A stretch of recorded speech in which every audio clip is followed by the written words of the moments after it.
Because in America, I'm homeless. After just having a conversation about me moving to the Philippines because of my bad financial situation, the next day being, oh, I have an STD from someone I slept with recently, I'm freaking out. Well, hey there, friends. So this massive dust storm just flew into my living room via my television, thanks to TLC's 90 Day Fiancé before the 90 days. And it was so massive and dusty that it jolted me out of my sleep and propelled me out of my content creation slumber. Viewers should be warned that masks are not a requirement, but are a recommendation. So if you haven't been watching the latest season of 90 Day Fiancé, the Passportbros are at it again, with the latest season unearthing one of the most diabolical passport bros of all time, some claiming that he's the worst that's ever been featured on the show. So there's definitely more that meets the eye with this situation, and I've done a deep dive to find all of the tea. Well, I guess maybe if the tea had fermented into vodka. So this isn't that surface level tea that you've been seeing on TikTok or even any news articles about this. Lauren recently did a crazy NDA breaking interview, which you can easily get sued for, and I went through, clicked on a bunch of links, and summarized all of it for you guys. So if you're already caught up with this season of 90 Day Fiancé before the 90 days, feel free to fast forward through this recap and get to the juice. So this couple featured Lauren and Faith are trying to find love. Faith lives in Manila in the Philippines, and Lauren is from Las Vegas, Nevada. Now, Faith is a transgender woman, and this is her first serious relationship. She has opened up about the challenges of dating as a trans woman in her country, where the laws around gender identity are conservative. Despite these difficulties, she and Lauren connected online and have been dating for 4 months before he traveled to meet her in person.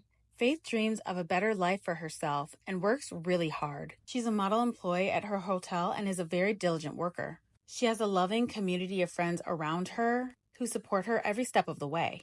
Now, when we meet Lauren, he's in Las Vegas, Nevada, working 2 minimum wage part-time jobs and living by couch surfing with friends, which is the initial reason why viewers are in a tizzy over Lauren, who constantly lies and gaslights Faith. At first, the reception of their storyline was very positive, with audiences praising Lauren for seemingly accepting Faith for being transgender and being open about being an LGBTQIA couple. However, sentiments quickly turned once viewers were privy to his eccentric and often unsettling behavior.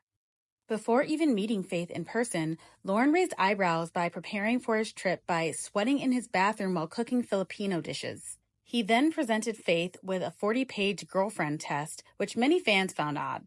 Additionally, Lauren's struggle with stability was not something that Faith was privy to before he arrived in the Philippines.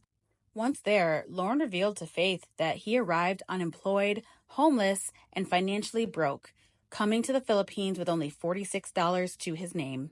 So there was a scene where Lauren was FaceTiming Faith with a few of his friends, and one of his friends talked about how he had been seeing so many other women and talking to so many women online. You know, I have to tell you something. When he first was looking on the Filipino dating app, he had so many different girls, but he chose you. Oh my God. Ooh, they are being messy. It was a really awkward revelation, which was kind of laughed off by everyone, but some fans didn't like it. They felt like it was further gaslighting Faith that she had gotten such a catch in Lauren. But to a closer eye, it can be viewed as one of his friends trying to give Faith a heads up that he was talking to and sleeping with other women. I don't think Faith really could hear what you guys were saying, but I know sometimes she gets jealous when you talk about other girls. Yeah, I'm so sorry. I thought she would feel special, being known that she was the one that was chosen. Sure, sis. I personally get the impression that Lauren isn't really well liked. The person that hired him said that one day, Lauren just kind of wandered into the bar and he asked him if he needed a job. Lauren replied, yes, he did, and since then, they haven't been able to get rid of him. I don't think that that's something that your friends would say. Also, when several of the drag queens were being interviewed about Lauren, I noticed a very sarcastic and flippant attitude when they were referring to him. And one of them said, yes, Lauren definitely watches for the girls. Because to me, it seemed like those so-called friends were trying to get Lauren off their couches and out of their lives as soon as possible. More troubling was Lauren's confession to Faith about contracting gonorrhea after having relations with someone else just before his trip to the Philippines. We can't kiss. Why can't you kiss? Well, I have gonorrhea. He seemed indifferent to this revelation, even comparing his STD to food poisoning, which infuriated viewers that he wasn't taking his actions seriously. especially because he wanted to be intimate with Faith immediately upon arrival. This point kept infuriating me as I was watching it because it was so clear, as he kept saying throughout the episode, 20 days, we only have 20 days, that he was immediately trying to gaslight her and pressure her into something that he knew that she said that she didn't want to do. And this was on their first date together. You could see his frustration that she wasn't going to do anything with him that day. And it's even more disgusting that he hadn't even had the talk with her yet about him not believing in monogamy.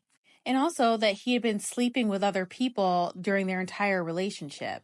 And thank goodness Faith kept things slow because he ends up having gonorrhea. And as we'll see in a bit, it's clear that this guy has poor impulse control, and that is a dangerous trait to have in a partner. To me, this doesn't ring of someone who deeply cares about a person. Additionally, Faith would love to come over to the United States. As mentioned before, she's a hard worker. However, when Lauren arrives, he pulls an Uno reverse and tells her that he would like to stay in the Philippines because he can't afford the cost of living in the United States or Nevada. He sold off most of his belongings before he arrived so he could afford the ticket and is basically there with a single backpack and $46, which he immediately starts to blow despite Faith's dismay. Sauce for one. Yeah? It's pretty good. Right? This one? How much? 170. Yes, it's just like at $3.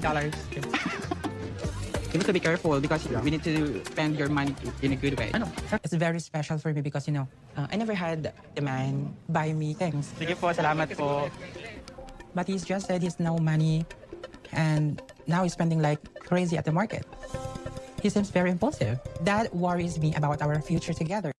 Faith girl, I want to hold your hand when I say this. Any future with this man should worry you deeply. Now, as I was doing research for this video, I was looking in the comment sections, and someone mentioned that all of the good tea is on the 90 Day Fiancé Reddit. So let's start there. So why is this 33-year-old semi-capable man so broke? And why is he trying to move to the Philippines to live with someone who is more stable than him? Well, some of you probably already guessed it, but Lauren has a lot of secrets. In 2011, Lauren was married to a woman and together they had 2 children. And by 2013, they were divorced. Lauren is supposed to be working and paying child support to his family, about roughly $800 a month, which the court upped a couple years ago because they claimed he was voluntarily unemployed. So it's clear that he claimed to be so broke and gets paid under the table at these jobs to avoid having to pay his ex-wife and children anything. Apparently, he rarely ever sees his kids, and his ex-wife came onto TikTok to claim that his payment stopped in January. I found out on Reddit that Lauren claims that his entire TLC check was garnished to his wife in order to pay the back child support. One could make the assumption that he was trying to establish residency in the Philippines so he could somehow keep his entire check. After the gonorrhea, the ex-wife, the kids, and everything that he's put Faith through since being in the Philippines, I think it's fair to say that this man is loyal to no one but himself.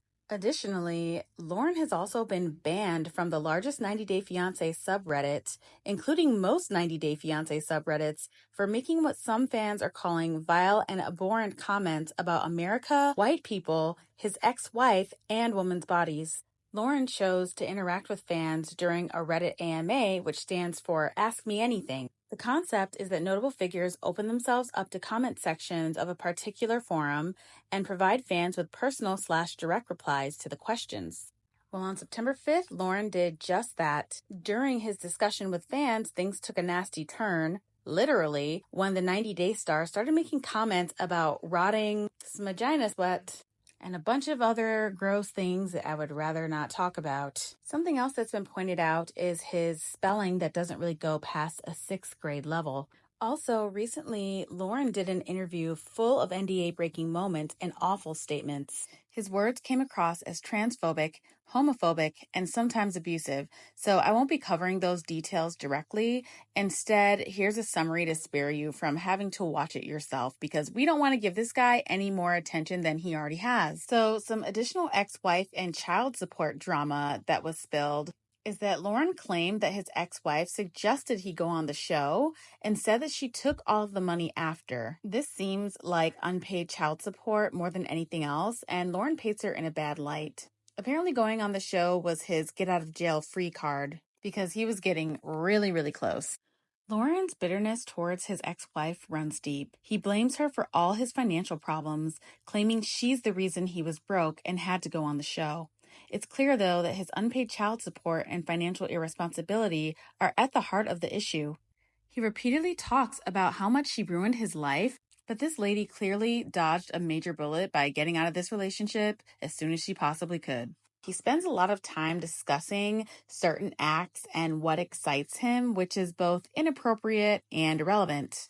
He also admits he needed a place to stay as he was getting evicted. His roommate suggested marrying a friend in the Philippines, and while he wasn't talking about Faith initially, it seems like his entire plan was to use her to avoid paying rent. Concern for Faith was also brought up because the way Lauren talks about certain things raises concerns about how Faith might have been treated. His comments are sadistic and deeply troubling, suggesting that their relationship could have negative consequences for her. Throughout the interview, Lauren contradicts himself multiple times. He claims that he was sober for a while before meeting Faith, but also mentions that he struggled with drug use. Then he flips the story again, admitting he may have relapsed while filming. His erratic behavior only adds to the confusion. Lauren's entire interview oozes with misogyny. He openly brags about how he could get with any woman he wanted when he was younger, even going as far as saying he only stayed with his ex-wife because he didn't want to work. He paints himself as someone who deliberately manipulated women for financial gain, which is a weird flex in my opinion, because the fact that he can admit to this with such pride shows just how toxic his mindset is. In an attempt to sound more reflective, Lauren throws in a few moments of remorse, saying that he's learned from his mistakes. But it's hard to believe him when he continues to speak so callously about the people he's hurt. His attempts to gain sympathy are undercut by his own words, especially when he mocks the very system he's allegedly trying to escape, like paying child support or being held accountable for his actions. Lauren is clearly a manipulator. His whole plan to escape his financial problems revolved around finding someone in the Philippines to take advantage of. He talks about Faith and other potential partners as if they're nothing more than stepping stones for him to avoid responsibility. He even admits that he was only looking for someone to live off of. The sheer audacity of his entitlement is shocking. The most baffling part of this whole interview is Lauren's lack of awareness. He's clearly breaking multiple NDAs and spilling behind-the-scenes details that could get him into serious legal trouble. Yet he acts as though he's untouchable, as if his fame, in quotes, what little he has left, will protect him. It's almost as if he's banking on controversy to stay relevant. But at this point, it's just sad. He doesn't seem to realize how much damage he's doing to his own reputation. Now I'm going to mention some spoilers for what could possibly be the conclusion of the season. Lauren hinted that he's no longer with Faith, although he tried to play it off. He said, "I'm interested in someone in the Philippines," making it seem like Faith is no longer in the picture. And if so, thank goodness. But I hope that everyone knows who this grifter is because I think that he's dangerous. He's bad for the LGBTQIA community. He's unpredictable and very off. Speaking of off behavior, apparently he claimed to have given the producers the idea for the show 90 Day Fiancé the other way, but there's no evidence to support this at all. He seems desperate to hold on to his fleeting fame despite being told he's not welcome back on TLC, which, by the way, is one good thing that TLC did this year. Additionally, he also mentioned some visa violations. He admitted that he planned to stay illegally in the Philippines if he could find someone to live off of.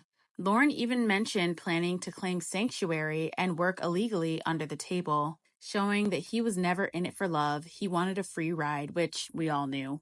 Someone also commented, even though he only came there with $46, that he was planning on, at worst, being extradited in order to be able to get a ticket back to the United States. He also admitted to fraudulent behavior, admitted to committing welfare, healthcare, and tax fraud while laughing about it and claiming he doesn't vote. And when asked about the Reddit drama and him being kicked off of every single Reddit thread, he recounted how he shared his actual address on the platform and created chaos. Oh, other people mentioned that he messaged them on Reddit as well and shared his phone number, along with the cross streets and address to his workplace. So, in conclusion, this interview was a chaotic mess full of disturbing revelations that make it clear Lauren was using everyone around him, especially Faith. If you were wondering whether he's still involved with 90 Day Fiancé, it's clear that TLC has cut ties with him for good. And honestly, I think that this was the smartest decision that they could have made because he sounds like a huge insurance liability. So I wanted to make this video because Lauren pretty much hits on every single negative stereotype for passport bros and men wanting to take advantage of women in developing nations. And also to put up a PSA about this guy and a lot of men like him. Because even though some passport bros and other people looking for spouses abroad go into it with open minds and hearts, a lot of people aren't. And unfortunately for good people like Faith, men like Lauren are more common than not. And that's something that fundamentally saddens me. Thank you all for supporting me and viewing this video. Please like, subscribe, and comment. Hopefully I'll be seeing you all again soon.